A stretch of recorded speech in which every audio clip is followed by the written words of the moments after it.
Olá, amigos. Nós, do Música Sacra e Adoração, estamos muito contentes hoje. Todos nós, de uma forma ou de outra, de maneira geral, gostamos de música. Buscando contribuir de uma maneira relevante para esse assunto, especialmente no contexto do uso da música nas igrejas, reunimos aqui alguns amigos que possuem todos eles materiais publicados nas páginas do espaço virtual Música Sacra e Adoração, para que possamos discutir algumas questões que poderão ser desafiadoras, mas que sabemos ser fundamentais. Esperamos que possamos contribuir para ampliar o foco desse debate, sempre com base na revelação divina, na contribuição da ciência e na nossa experiência nessa área. Gostaria então de apresentar aqui os nossos amigos. Temos aqui o Dr. Getro Meira de Oliveira, ele é doutor em Regência e Musicologia pela Universidade de Illinois, nos Estados Unidos. Há 28 anos já trabalha com música no contexto das igrejas. Ele é professor no Centro Universitário Adventista de São Paulo, o NASP, no campus Engenheiro Coelho desde 1992, onde além de lecionar nos cursos de graduação e pós-graduação em música, também dirige grupos corais e a Orquestra Sinfônica do UNASP. Ao lado dele temos o pastor Gilberto Tais, que é formado em Teologia pelo Seminário Adventista Latino-Americano de Teologia da Bahia, IAN, com pós-graduação em Filosofia, e escreveu já vários livros nas áreas de Teologia, Comentário Bíblico Aplicado, Profecias, e inclusive também sobre música e adoração. Ele escreveu um livro chamado Música no Grande Conflito, já há algum tempo, alguns anos, e agora está sendo lançado o volume 2 desse livro, né? Infelizmente não temos aqui agora ainda, porque não nos chegou a tempo, mas seria uma grata surpresa apresentá-lo aqui. Em todo caso, brevemente estará disponível esse livro que acreditamos ser muito importante. Atualmente ele é pastor no estado do Ceará e também é moderador do blog gilbertotais.blogspot.com, que eu convido os amigos a assistirem.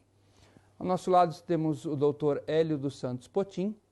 Ele é doutorado em Fisiologia Humana pela Universidade Federal do Rio Grande do Sul, é professor em Fisiologia Humana e em vários cursos da área de saúde na Universidade Federal de Santa Maria, no Rio Grande do Sul.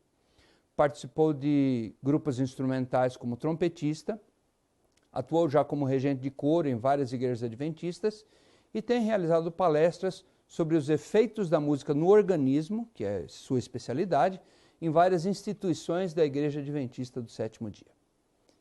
Eu sou Levi de Paula Tavares, editor principal do espaço virtual Música Sacra e Adoração. Eu sempre atuei na música, na igreja do Ministério da Música. Desde os meus 12 anos canto em corais e aos 18 anos eu me tornei regente, tendo dirigido desde então vários corais em várias igrejas. Tenho também realizado palestras e seminários sobre a teologia da adoração, a música sacra, a influência da música e esporadicamente ministrado alguns cursos pontuais sobre regência, técnica vocal, musicalização, interpretação musical. Atualmente, além de manter o espaço virtual Música Sacra e Adoração, eu participo do coral ACASP, que é a Associação Coral Adventista de São Paulo, sob a regência do maestro Flávio Araújo Garcia, atuando como cantor e também como orador, solista e regente assistente. Então, estamos aqui reunidos para essa conversa entre amigos sobre esses temas que são fundamentais. Vamos agora, então, ver uma pergunta que nos foi colocada sobre uma questão que poderemos aqui usar como abertura dessa conversa. Sabemos que o assunto da música na igreja é controverso e muitas vezes polêmico. Por que insistir em discutir esse assunto? Ele é realmente importante? Realmente é uma pergunta muito significativa. Eu gostaria de colocar então para o Dr. Getro, como poderíamos responder essa pergunta? Qual a importância? Muito bem. Eu vou trazer uma perspectiva de quem tem trabalhado com o Ministério da Música, com as pessoas. Eu creio que o assunto é extremamente importante e relevante de ser discutido, estudado, analisado. Por quê? ele tem causado divisão entre as pessoas nas igrejas. Infelizmente. Infelizmente. E esse não é o objetivo, né? Claro. E se nós estamos nos afastando uns dos outros, também tem a consequência de estar nos afastando de Deus. E a música, no seu uso na igreja, para o louvor e adoração, deveria servir justamente um propósito contrário, de nos aproximar mais de Deus e também uns dos outros. Amém. Muito bem. Realmente, a música, infelizmente, tem causado problemas, mas não deveria ser assim, né? Doutor Hélio, na sua visão, do ponto de vista da fisiologia, qual é a importância de discutirmos esse assunto? A música influencia todo o nosso corpo. Existem elementos da música que particularmente têm influência na mente, nas emoções e em várias outras partes do nosso corpo. Hormônios, ondas cerebrais, vários núcleos do sistema nervoso e até os músculos. Estes efeitos podem ser benéficos ou não ao nosso organismo. E influenciam não só o executante de música, como todos os outros ouvintes. Exato. Mesmo que os ouvintes não queiram ser influenciados, não gostem daquela música, não importa, eles são influenciados da mesma forma, não é isso? Todos que estão no ambiente onde é executada a música sofrem esses efeitos, que podem ser benéficos ou não. Isso vai depender da música sendo executada. Vai depender de como esses elementos da música se completam ou se relacionam. Muito interessante. Realmente, então, a gente vê que é um assunto fundamental, muito importante. Agora, pastor Gilberto, dentro da teologia, qual a importância teológica de discutirmos esse assunto? Bom, eu gostaria de, a princípio, fazer menção de uma citação de Ellen White, que tem a ver com a sua pergunta. Por exemplo, ela diz assim que o ato de cantar é tanto uma adoração a Deus como o ato de pregar. E qualquer coisa estranha no canto, diz ela, diminui a seriedade e o caráter sagrado do culto. Muito bem. E eu gostaria também de citar dois textos bíblicos. O primeiro, entre tantos, é claro, não é? Claro. O primeiro, no Salmo 96, o versículo 9, diz assim: adorem o Senhor no esplendor de sua santidade. Observe, no esplendor de sua santidade, um apelo à adoração e no esplendor da santidade de Deus. E o outro texto de Salmos, capítulo 99, o verso 9 diz assim: exaltem o Senhor, o nosso Deus, prostrem-se voltados para o seu santo monte. Por quê? Por quê? Porque o Senhor, o nosso Deus, é santo. Então você percebe, pela declaração tanto de Ellen White quanto as citações bíblicas, que a música ela demonstra o vislumbre que temos da pessoa de Deus, e por isso é importante. É interessante que esse último texto que você leu, ele é praticamente uma ordem para que a gente adore, né? Agora, a questão aí, a gente acabou indo para a adoração.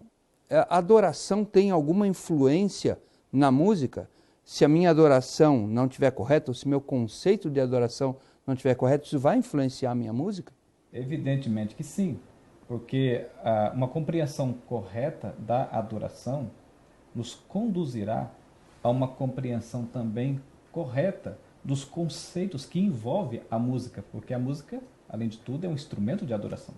Muito bem, então nós estamos vendo então que é importante a gente destrinchar um pouco mais, detalhar um pouco mais essa questão da adoração, porque ela é fundamental para a música. Não adianta nada a gente discutir música se a gente não vai na base. Concorda? Sim, né? Certamente. Então, com certeza, ela vai ser fundamental para a gente entender a música e, portanto, fundamental para toda a nossa vida cristã. Então, pastor Gilberto, continuando, dentro da Bíblia, qual é o conceito de adoração? O que a Bíblia fala para nós sobre isso? A Bíblia apresenta 3 conceitos de adoração: a adoração falsa, a adoração vã e a adoração verdadeira. A adoração falsa, por exemplo, descrita no primeiro mandamento, onde as pessoas adoram o falso Deus. Por isso é chamada de adoração falsa, porque a adoração é feita a um Deus que não é o Deus verdadeiro, Ok, como a idolatria. certo. A segunda adoração, descrita como adoração vã, é aquela que é oferecida para Deus, mas que Deus não aceita, por situações que discutiremos mais tarde, talvez. Adoração vã, nós temos exemplos bíblicos. No Monte Sinai, quando o povo estava adorando o bezerro de ouro, Sim. a adoração ofertada a Deus, no entanto, não for aceita. E também temos o exemplo da oferta um de momentinho, Caim. não querendo interromper, mas esse ponto é importante. Quer dizer que a adoração do bezerro de ouro, aquela profanação que existiu ali no mundo, foi oferecida em nome de Deus? Sim, de fato, oferecida em nome de Deus. No entanto, para quem Isso conhece é a história, a narrativa, incrível. sabe que embora tenha sido oferecida a Deus, ela não foi aceita. Não Ok. pôde ser aceita. Muito bem. E um outro exemplo de adoração vã, dentro dessa perspectiva de que é oferecida para Deus, no entanto não é aceita, é a oferta de Caim. Certo. A oferta de Caim, embora tenha sido oferecida para Deus, ela não foi aceita por Deus. Porque não foi feito da maneira como Deus esperava que fosse Exatamente. Jesus também disse, né, lá em Mateus capítulo 7, em vão me adoram. Portanto, essa é a adoração vã. A adoração verdadeira é aquela adoração que ela, acima de tudo, além de ser oferecida para Deus, ela também está em harmonia com a vontade de Deus. Muito bem, muito bem. Foi muito claro, muito claro. Agora, doutor Hélio, esse conceito bíblico, puramente teológico que nós vimos aqui, encontra algum paralelo fisiológico, algum paralelo no corpo ou na mente? São João 4:23 diz que a adoração verdadeira deve ser efetuada em espírito e em verdade. Então, fisiologicamente, espírito se refere às nossas emoções. E o que determina a verdade, ou seja, onde está o local no cérebro, onde nós definimos, escolhemos entre o certo e o errado, é a nossa mente. Sim. Então, esse evento adoração tem que ser exercido pela mente e pelas emoções. Então, é intelectual e emocional. Ok, muito bem, doutor Hélio. Realmente ficou muito clara a colocação. O pastor Gilberto também colocou bem a questão teológica da adoração. Agora, doutor Jetro, há alguma questão, poderíamos dizer, social envolvida aí? Tivemos a visão teológica, a visão fisiológica, mas a gente gosta de adorar junto, né? Igreja, congregação. Há alguma questão sociológica, social envolvida na adoração? Sim, o ser humano é um ser social. Ele não foi criado por Deus, projetado por Deus para viver de forma isolada. Certo.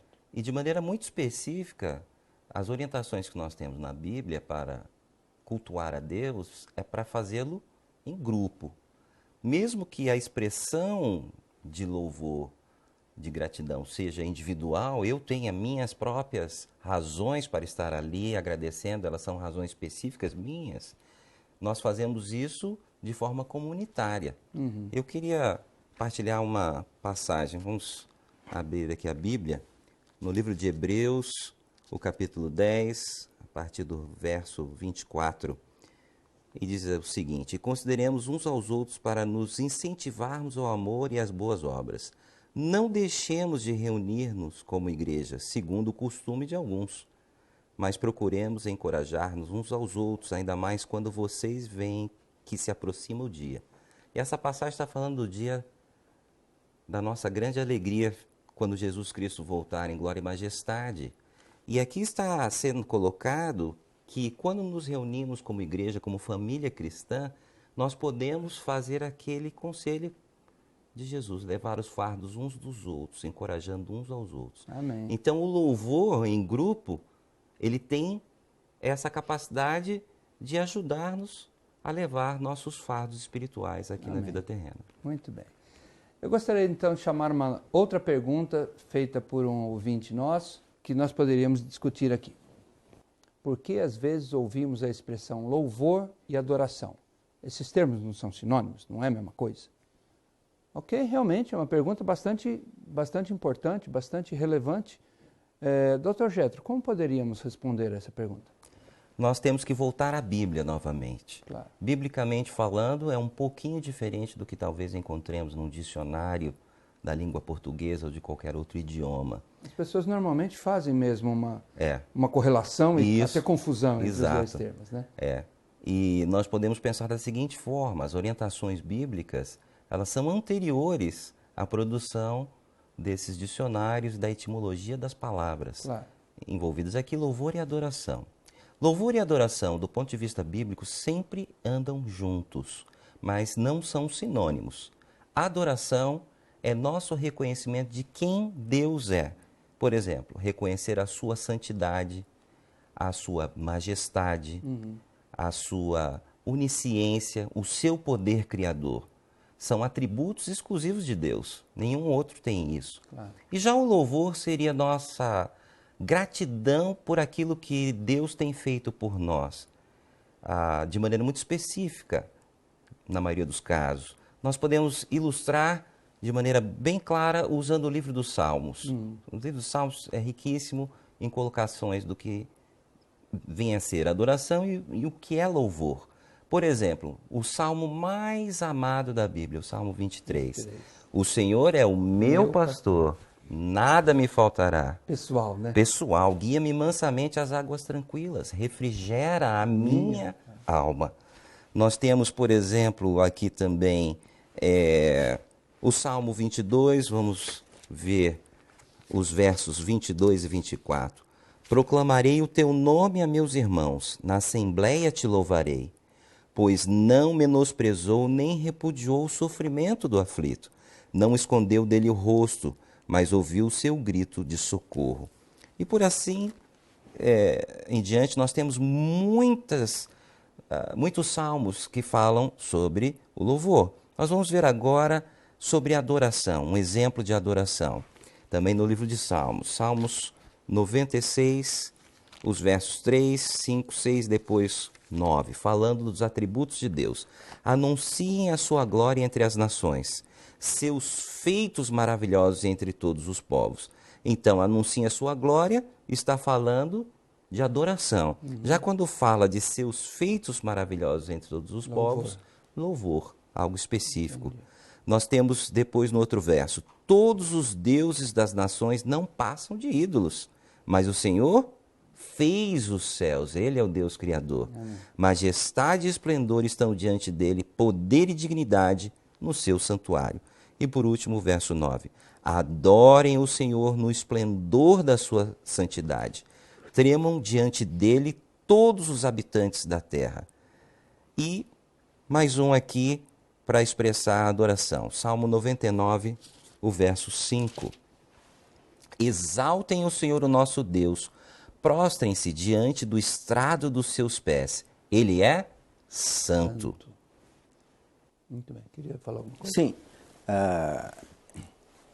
Esse aspecto de louvor e adoração. Para exercermos adoração, nós temos vários instrumentos ou vários atos de adoração.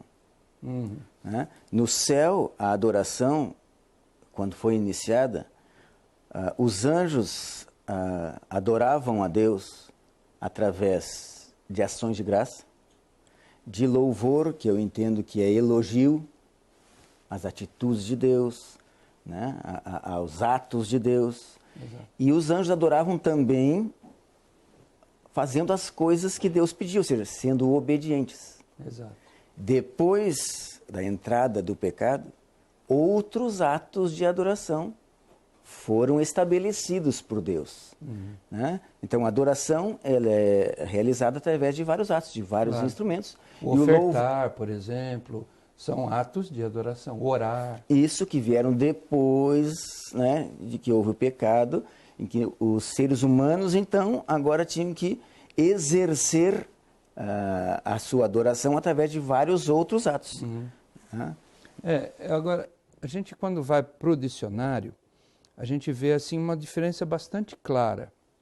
Louvor é exaltação, glorificação. É o máximo do elogio que podemos fazer para alguém. O louvor, nós podemos fazer para coisas e pessoas. Por exemplo, eu costumo dizer que a gente não pode esquecer que as músicas, por exemplo, a música que representa o nosso país, chama-se como hino nacional brasileiro. É um hino. É um hino porque é um louvor. É uma poesia de louvor ao nosso país, a grandeza, né? Deitado sobre berço esplêndido, aquele país maravilhoso. É um hino de louvor. Não é errado louvarmos coisas e pessoas. Adoração, porém, é prestar culto. E prestar culto é somente a Deus, né? Então, o louvor podemos fazer a coisas e pessoas, mas a adoração só a Deus. Agora, se o louvor é para coisas e pessoas, então não podemos fazer para Deus? Não, os textos que o Dr. Jethro citou mostram claramente, louvai ao Senhor. Quantos salmos falam, louvai ao Senhor, louvai ao Senhor? Se podemos louvar coisas e pessoas, quanto mais a Deus que criou essas coisas e pessoas. Então, o louvor é a exaltação e a adoração é o reconhecimento que vai me levar a expressar essa exaltação. Levi, Sim.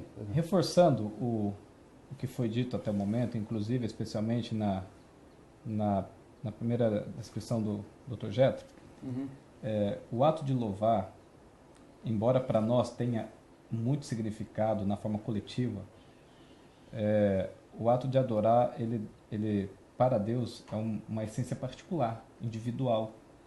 É aquilo que eu tenho para expressar, para louvar, para agradecer a Deus.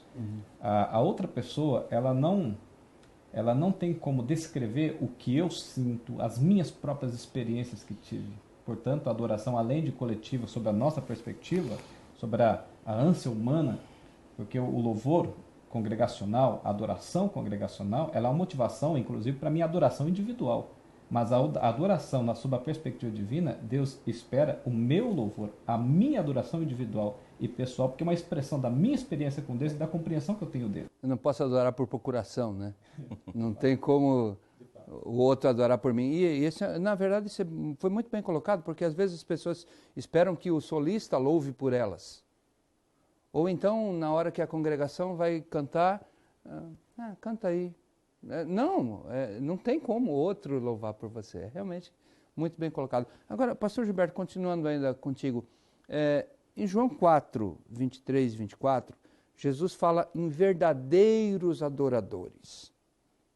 Isso quer dizer que pode ter adoradores falsos? Por contraposição, né? O próprio texto já é uma evidência disso, né? O próprio texto, se ele alude à ideia de que Deus tem os seus verdadeiros adoradores, é porque é uma contrapartida do falso, não é? E porque para existir o falso é necessário também existir o verdadeiro. Mas eu gostaria de fazer menção de alguns exemplos bíblicos. Por exemplo, o que foi já comentado, Elias enfrentou uma seleção de profetas falsos ali. Isso. Não foi?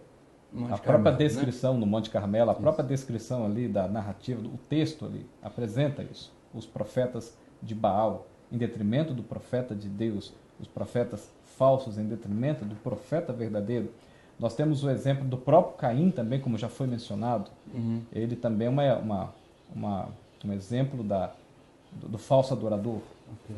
E se nós formos lá para as descrições de João, no Apocalipse, capítulo 14, o verso 7, um apelo global, mundial, para que os povos, as nações, venham até a Deus, para adorá-lo como aquele que fez, como criador, não é? Vamos ler esse texto? Vamos ler esse texto, sim, que com seria certeza. fundamental. É importante lê-lo É porque... um texto básico, né? Sim, é importante lê-lo, inclusive, porque existe um contraste entre ele e o verso 9, entre Sim, a primeira mensagem angélica e a terceira mensagem angélica. exato.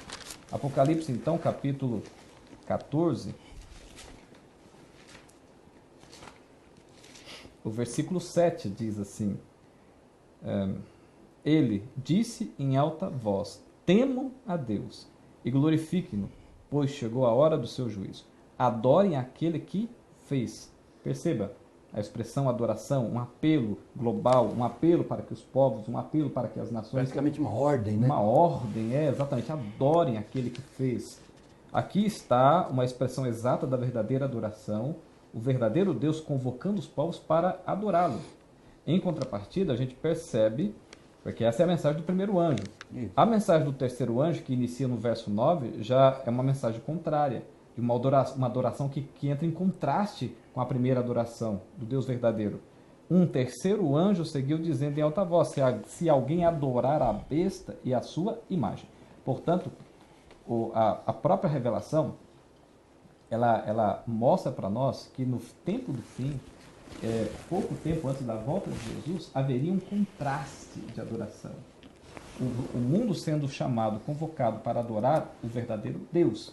Em contrapartida, também existe uma contrafação, onde as pessoas também são convocadas, são chamadas para adorar a besta e a sua imagem. Então nós podemos dizer que a adoração, no final dos tempos, vai ser um divisor.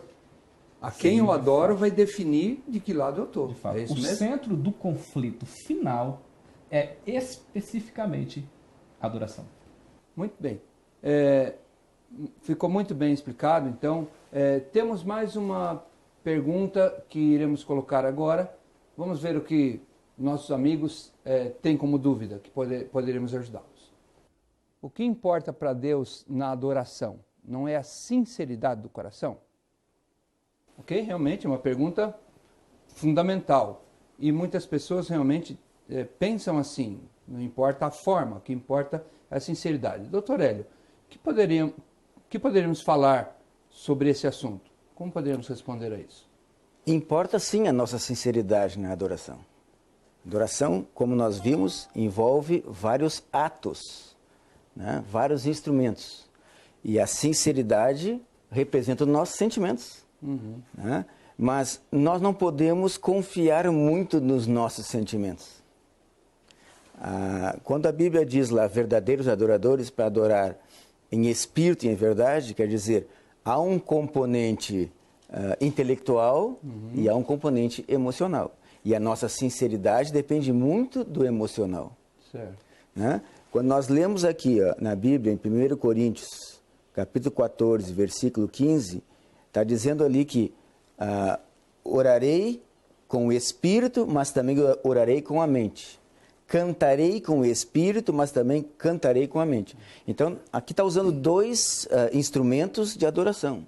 A oração e o cântico. E deve ser feito com o espírito e emoções, né? E também com a mente. O racional. Agora, é em equilíbrio, ou deve preponderar alguma coisa? A própria Bíblia aqui responde. No versículo 32 de 1 Coríntios 14. Os espíritos dos profetas estão sujeitos aos próprios profetas. Então, mesmo a nossa sinceridade tem que se basear em alguma coisa. E nós estamos discutindo aqui que a adoração é centralizada em Deus e não no adorador. Então, a nossa sinceridade deve ser uma sinceridade obediente àquilo que Deus espera de nós. Porque a adoração, como eu falei, é centralizada em Deus. Sim, Jetson, pois não. Muito bem. O doutor Hélio colocou de maneira muito interessante e clara. Eu gostaria apenas de adicionar o seguinte, que muitas vezes essa colocação da pergunta quer dizer o seguinte, que como meu coração, um outro ser humano não pode sondar, só Deus pode sondar, ninguém pode avaliar se eu sou sincero ou não. Certo.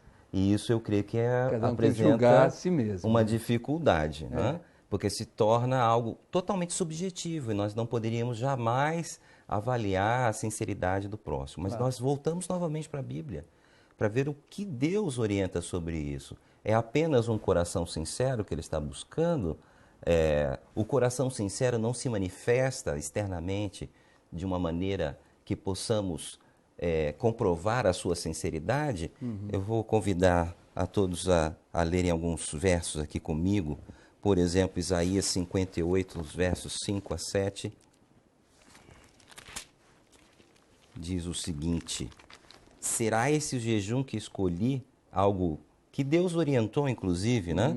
Que apenas um dia o homem se humilhe, incline a cabeça como junco e se deite sobre pano de saco e cinzas? É isso que vocês chamam de jejum? Um dia aceitável ao Senhor? O jejum que deseja, ou seja, a vontade de Deus, não é este.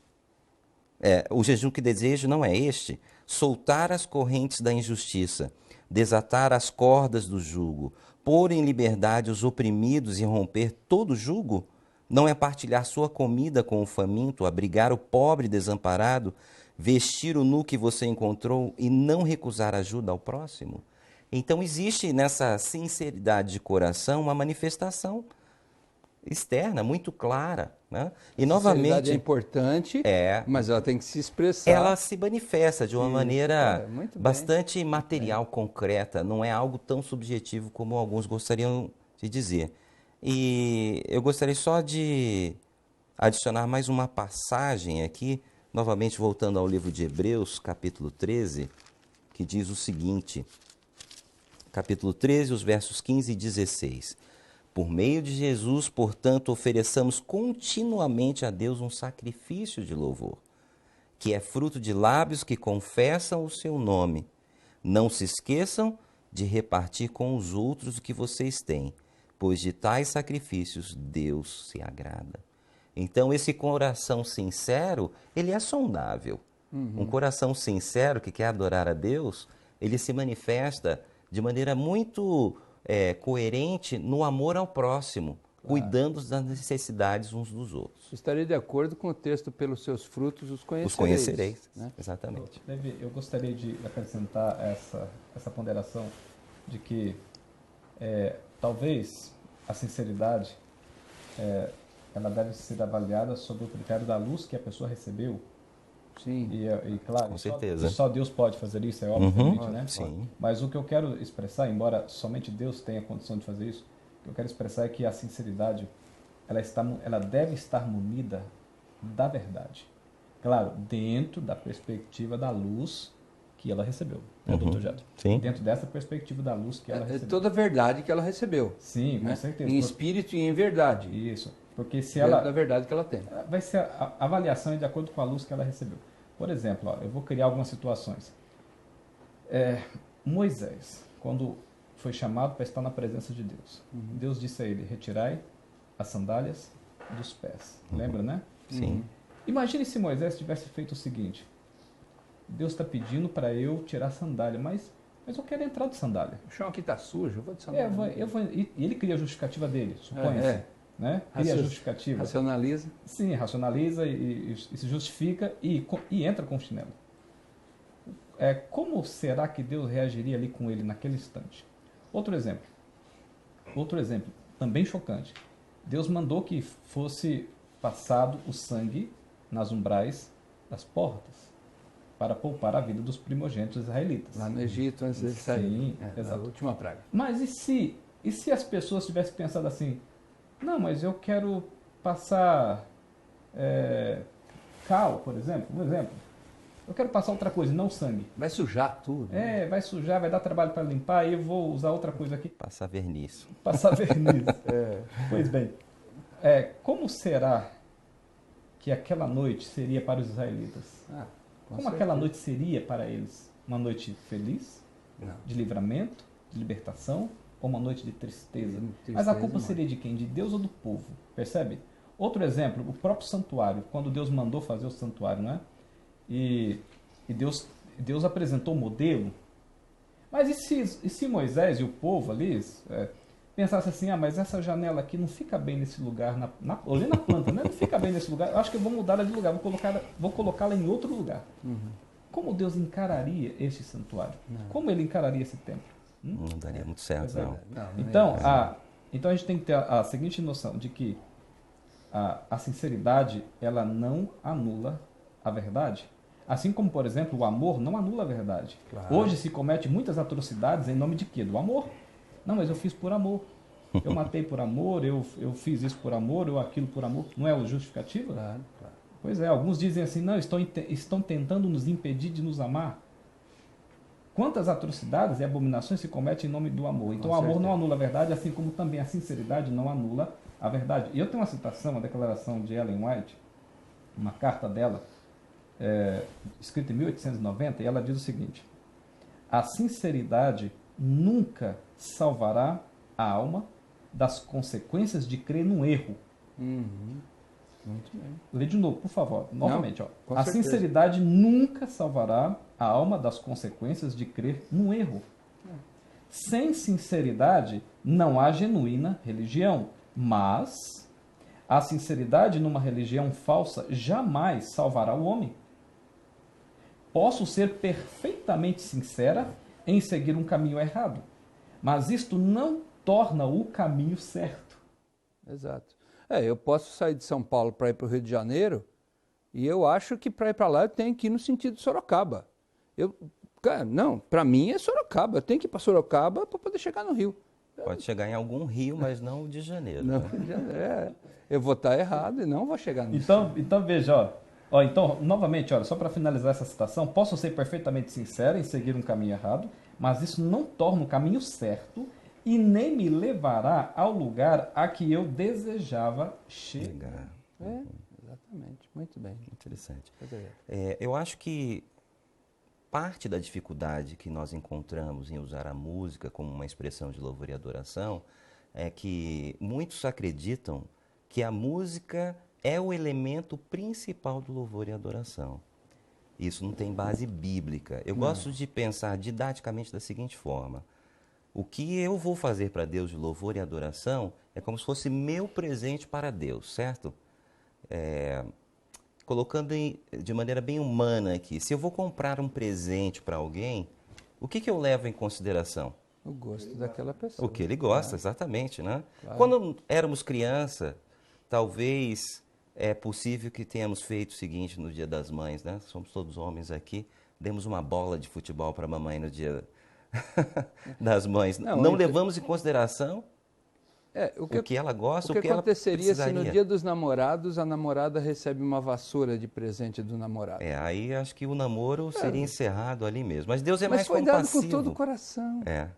E como músico, eu creio que eu estou mais à vontade para dizer isso, de que a música não é o principal elemento da adoração, segundo o que Deus nos orienta na Bíblia.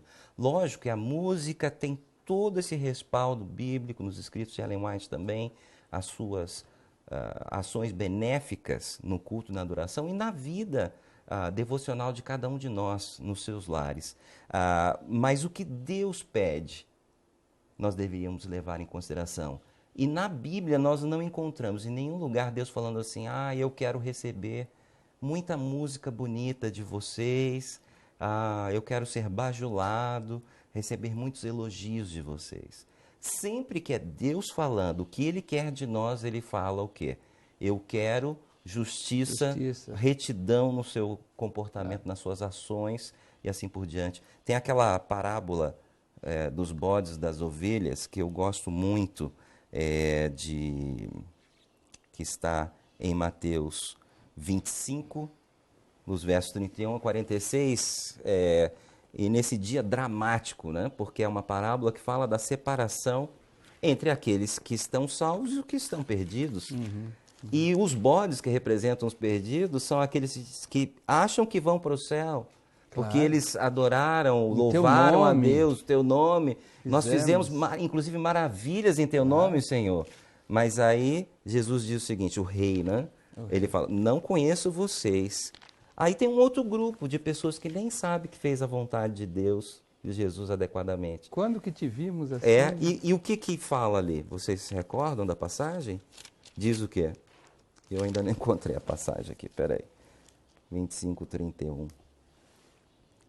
Ele diz então: venham benditos de meu Pai, a partir do verso 34. Recebam como herança o reino que lhes foi preparado desde a criação do mundo. Pois eu tive fome, vocês me deram de comer, tive sede, vocês me deram de beber. Fui estrangeiro e vocês me acolheram, necessitei de roupas e vocês me vestiram. Estive enfermo e vocês cuidaram de mim. Estive preso e vocês me visitaram. Então os justos lhe responderão: Senhor, quando te vimos com fome te demos de comer, ou com sede te demos de beber? Quando te vimos como estrangeiro e te acolhemos, ou necessitado de roupas e te vestimos? Quando te vimos enfermo ou preso e fomos te visitar? O rei responderá: digo-lhes a verdade, o que vocês fizeram a alguns dos meus menores irmãos, a mim o fizeram. Então, os pobres, as viúvas, os órfãos, aqueles marginalizados na sociedade, as prostitutas, homossexuais, aidéticos, o que nós estamos fazendo com essas pessoas? Pessoas narcotizadas, drogados, né? Às vezes nós temos a nossa igreja tão bonita e com uma programação muito bonita, mas a nossa expressão de adoração deveria ir muito além daquilo. Ela deveria ser no dia a dia a maneira como nós nos comportamos com os nossos semelhantes aqui na terra. Só deixa eu ler um texto aqui, que está no manuscrito 123 de 1899 de Ellen White, citado no livro Evangelismo, página 511. Aparelhamento faustoso, ótimo canto, música instrumental na igreja não convidam o coro angélico a cantar também. Mas só a beleza estética, né? À vista de Deus, essas coisas são como os galhos da figueira infrutífera que só mostrava folhas pretensiosas. Cristo espera frutos, princípios de bondade, simpatia e amor. Pode uma congregação ser a mais pobre da terra, sem música nem ostentação exterior, mas se ela possuir esses princípios, os membros poderão cantar, pois o gozo de Cristo está em sua alma, e esse canto podem eles oferecer como uma suave oblação a Deus. Diz tudo essa citação de Ellen White. Onde se encontra essa citação? Evangelismo 511, 512, tirado do manuscrito 123. Excelente. Então, na minha opinião, como músico de igreja, eu digo o seguinte: se não passamos por essa experiência, como essa citação diz, a música pode até ser aparentemente muito boa, sim, mas ela não vai servir o verdadeiro propósito de louvar e adorar a Deus. Exato. E sem passar por essa experiência de vida, é impossível usar a música de maneira adequada. Exato. Doutor Hélio? Eu ia introduzir nesse conceito de adoração outros exemplos.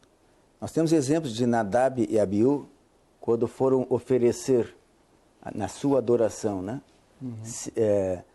O fogo que deveria ser usado, que era aquele do altar, que era alimentado todo dia, e que Deus tinha separado para um propósito santo de adoração, e eles usaram o que era estranho, que eles quiseram, ou seja, o que era comum, e Deus não aceitou isso. Então, a nossa adoração, que eu entendo para ser aceita por Deus, nós devemos seguir as suas orientações. Exato. E aquilo que é comum e que não foi separado com um propósito santo é profano. Então, o comum e o profano. E nós estamos nos deparando no nosso meio, na igreja, muitas vezes pessoas dizendo-se ou considerando-se sinceras, mas misturando o comum na adoração.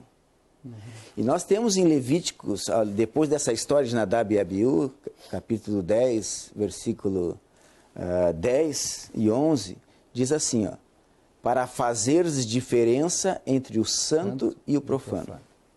Nós temos outro verso aqui em Ezequiel 44, 23, que diz assim, ó: a meu povo ensinarão a distinguir entre o santo e o profano, ou seja, comum, entre o limpo e o imundo. E isso é dado à função de líderes. Então, nesse momento, a nossa responsabilidade aumenta muito. Com certeza. Porque nós estamos nos dispondo a dar orientação sobre a verdadeira adoração, nós precisamos identificar na adoração o que é comum, Exato. ou seja, profano, Exato. e o que Deus separou como sagrado. E embasar claramente essa opinião na Bíblia, no Espírito de Profecia. E como a música é um ato de adoração, ela segue esse mesmo princípio. Claro. Na música também. Nós devemos levar como adoração aquilo que afeta a mente e as emoções. Como eu falei anteriormente, a música tem vários elementos. E tem elementos da música que afetam a nossa emoção, elementos da música que afetam a nossa mente, e esse deve ser usado na adoração. Exato. Doutor Hélio, com a sua permissão, Pois não. quando vamos à igreja, nós vamos para assistir o culto, fazer o culto ou oferecer o culto? Obviamente que é oferecer, não é? Estamos ali Culto para... não se assiste, né? Culto se presta, né? Sim, exatamente. Se presta, estamos oferecendo. Aí a pergunta que surge é, oferecer o quê? Uma das coisas que estaria envolvido no conflito final da adoração é justamente vontade humana versus vontade divina. Quando a gente lê Mateus capítulo 7, por exemplo, versículo 21, Jesus diz assim, nem todo que me diz Senhor, Senhor, entrará no reino dos céus, mas aquele que faz a vontade. Percebe? Então, a vontade de Deus, ela é sublime no contexto da adoração. Sim, ela é soberana e sublime. Soberana. E esse contexto envolve a música também, porque a música também contém aspectos teológicos. A música é um instrumento fundamental para a adoração a Deus. E também a música tem conceitos, tem elementos sacros e podem ser sacros e podem ser profanos, né? Juntando com o que ele disse aqui. Especialmente por isso, então, deve-se avaliar criteriosamente a música dentro de um contexto, uma perspectiva teológica, sobre a visão de Deus, não é?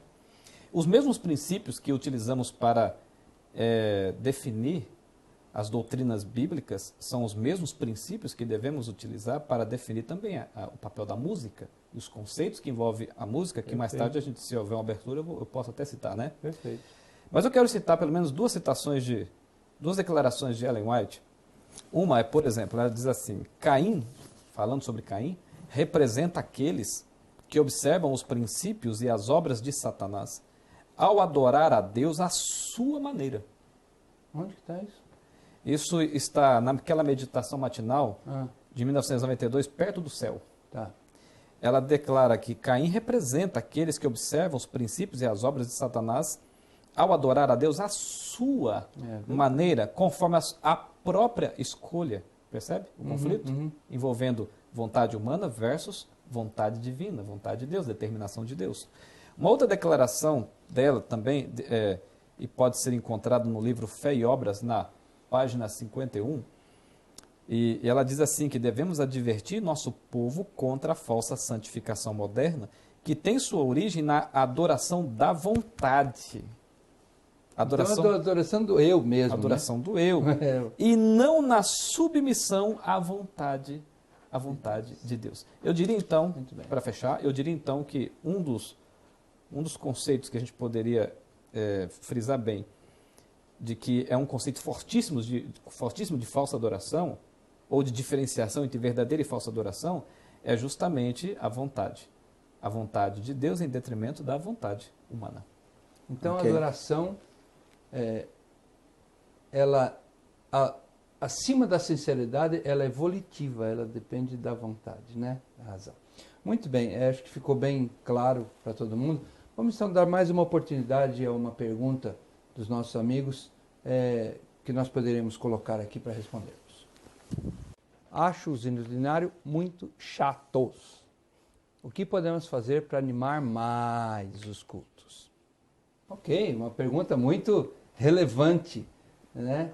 E especialmente relevante no que nós acabamos de discutir aqui. Dr. Getro, como músico, o que poderíamos responder para essa pessoa? Ela provavelmente está imaginando uma ênfase na forma musical, na maneira de apresentar a música, por exemplo. Se eu quero inserir o elemento de excitamento, de euforia numa música, é fácil, é só colocar instrumentos de percussão. Não tem nenhuma dificuldade com isso. Tá? Vai animar a música. Talvez boa parte da congregação goste, outros não, tem uma levada e assim por diante.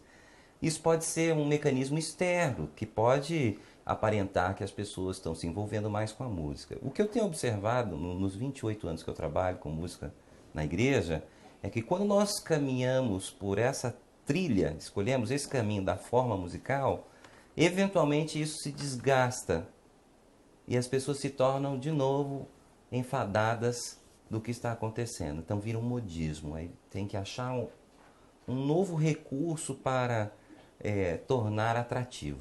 Mas o conselho bíblico não é esse. O que torna o canto na igreja, principalmente o canto congregacional, que eu creio que é o que a pergunta aí se refere, é outra coisa. É cantar com espírito e entendimento, é o que a Bíblia nos diz. E o espírito aí significa o sentimento, a emoção. Vamos dar uma olhada aqui numa passagem ligada a isso. Por exemplo, 1 Coríntios 14, 15, uma passagem bem conhecida que nós temos se referindo a isso.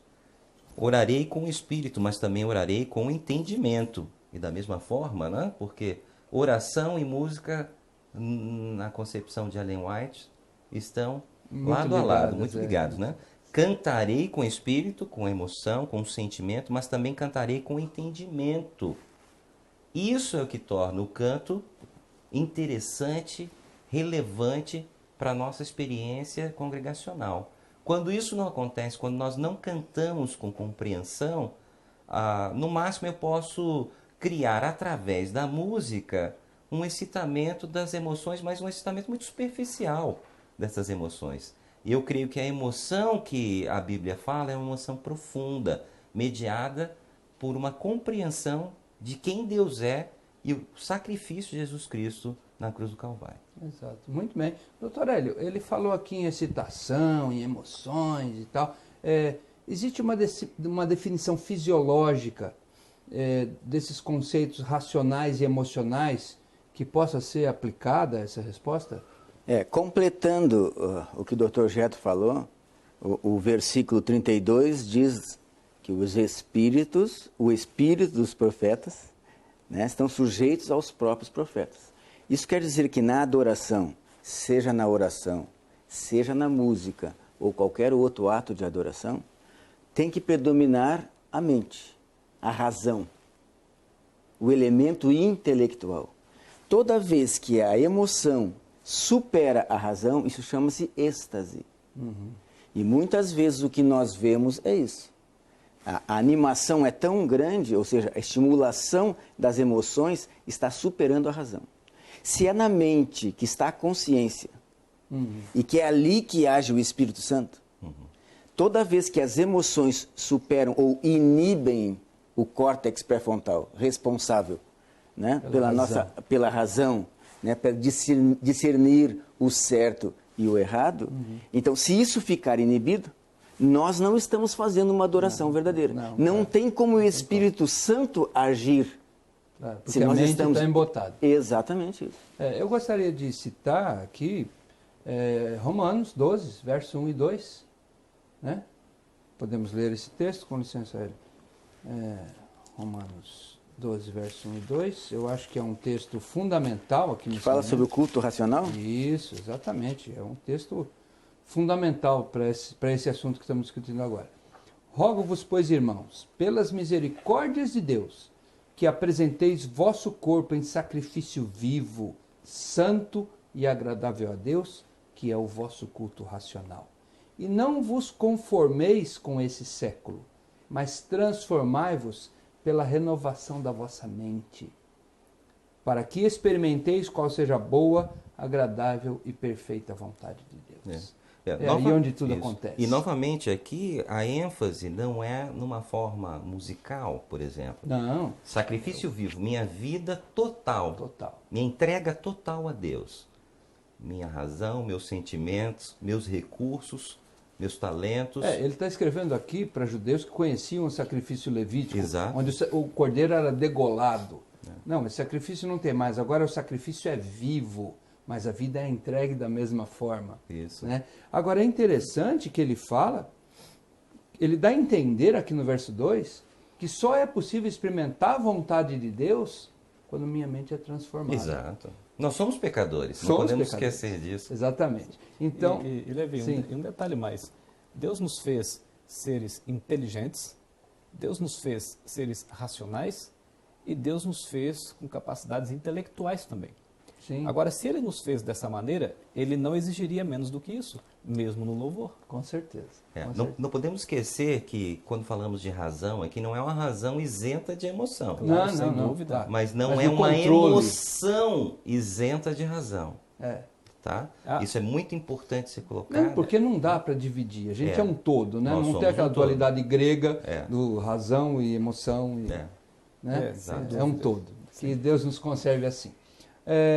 Creio que pudemos abranger vários aspectos aqui que foram relevantes, que foram importantes, fundamentais. Algumas coisas ficaram bastante claras. Agora, há ainda outros assuntos a serem discutidos. Muitos. Muitos outros. O assunto é muito amplo. Então, por isso eu convido nossos amigos que estejam conosco no próximo programa, onde iremos abordar outros aspectos ainda desse tema tão fascinante, tão fundamental, mas que é tão importante para a nossa vida aqui e para a nossa preparação para a vida futura no céu com Cristo. Amém? Deus esteja com todos nós. Até lá.